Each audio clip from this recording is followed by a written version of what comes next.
nakithi ngokuhlukahlukana sizolalela izwi elilodwa elivela ezulwini. Mayibonge Nkosi. Usekhulumile uNkulunkulu ethanda abantu bakhe. Isimo sonke siyasibona bangcwele ukuthi inkonzo namhlanje uThixo uthanda ukuthi ibe nje. Ivesi elilodwa Nkosi yamakhosi, ngibonge nje leli thuba Nkosi elifishana ngiphele lona.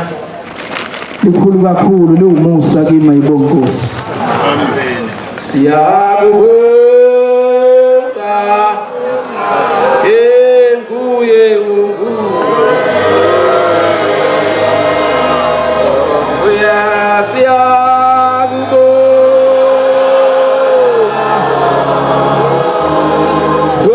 Siyatu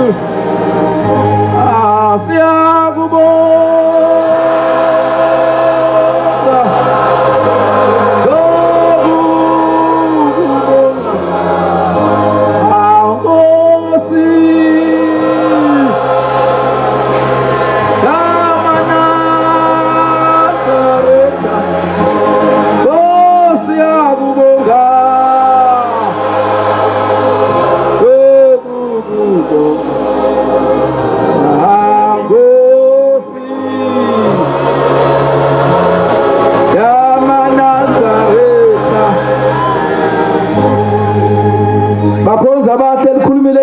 indaba eyodwa bese ngibuyisela ezulwini.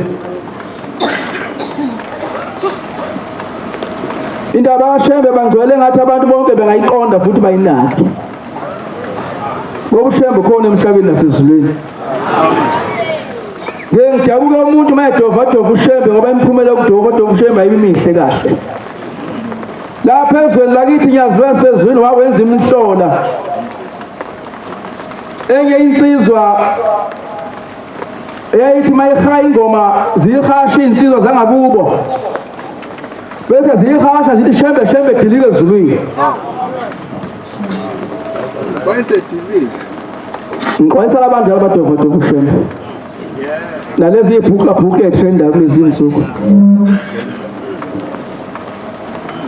Zayihasha lezi insizwa, lensizwa lena mayihaya ingoma zithi Shembe Shembe dilike ezulwini. Base besondela abafana baseNazaretha bathi hayi wesibanibani uzoqasuka uNkulunkulu lezibongo zakhe ayimile kahle. Pho uzomenza umuntu ephethe umsizwa. Zike zakhona phela insizwa bangcwele. Mayibonge Nkosi. Kuthe ngelinye ilanga kubhulwa amabele eqeda ukubhula amabele. Bebabhula amabele. Maqeda ukubhula amabele kuyekudliwa okudliwayo ke. Bese insizwa ziyajabula zayihasha futhi lezi yayibiza ingoma zayihasha zasho zathi Shembe Shembe dilike ezulwini. Kwaze bemkhuza into uzacasuka uNkulunkulu. Wathi manqeda nje zimahasha bathi angizwanga ukuthi lahloma izulu. Bathi lamthatha izulu lamphosa othangweni lesibaya. Uthi lamphinda lamthatha isibonelo lesibaya lamhlabela lamshaya ekhanda lavuthi ikhanda. Engathi uNkulunkulu angasiza kulabo abadova uShembe sibakhuze. Ngoba imphumela khona ayibamihle kahle. Mayibonge Nkosi. Ngiyaqala Nkosi yamakhosi engathi ungasikhanyisela emhlabeni uthi khona uNkulunkulu wena. Kodwa ngelinye ilanga sekuphethe Nkosi ezinye insizwa zakashaya idimoni nyazi lasezulwini ngezwi lakho. Ngoba labantu abathandazela abantu fanele bazi ukuthi bathandazela abantu baphila ngoba biza igama lonyazi lezulu. Amen. Hambe phambi amakhwapha umuntu ngithandazela abantu baphile.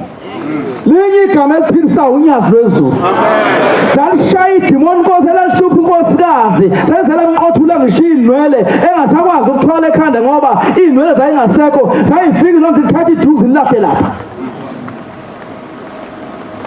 Awuzafika insizwa zaseNazaretha zathi ngegama lonyazi lwezulu. Sithi moya emibi iphumani lenkosikazi. Abekhona amen endlini. Amen. Kathi ngegama lonyazi phuma madimoni. Bathi aphuma madimoni athi mayesevalelisa akhuluma isibhulu. Athi umtesehese. Onsazi wophom na reistu. Angisazi Nkosi kahle isibhulu. Uthisho engifundisa isibhulu evamisa ukuthi the man cap the hood. The hood the man cap. Phela lapho Mayibonge Nkosi. Liyani izulu Shembe engcwele. isikhathi sesiphelile ngicela ukubuyisela ezulwini